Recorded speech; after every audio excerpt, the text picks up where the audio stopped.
Pemirsa, di tengah dominasi sektor pariwisata, potensi pertanian Bali dinilai masih belum tergarap maksimal. Padahal sektor ini memiliki peran penting dalam menjaga ketahanan pangan dan keseimbangan ekonomi lokal. Namun hingga kini, pertanian belum sepenuhnya mampu mengangkat kesejahteraan petani di Pulau Dewata.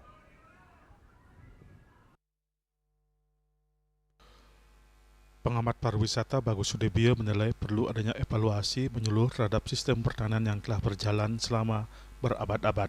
Bali membutuhkan arah kebijakan baru yang mampu membuka masa depan lebih cerah bagi para petani.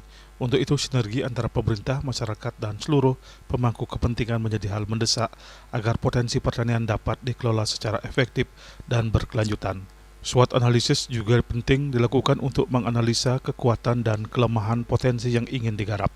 Selain itu, riset pasar yang kuat diperlukan agar para petani mengetahui komoditas yang memiliki nilai ekonomi tinggi dan berpotensi stabil di pasaran. Holders itu harus duduk mengetahui secara konkret, secara jelas sebenarnya apa saja yang masih terbuka. Makanya saya tadi membilang lakukanlah SWOT analysis yang bagus oleh orang-orang yang profesional, sehingga jika kita mengeluarkan suatu kebijakan itu sudah jelas itu applicable, sudah jelas itu bisa berjalan dengan baik.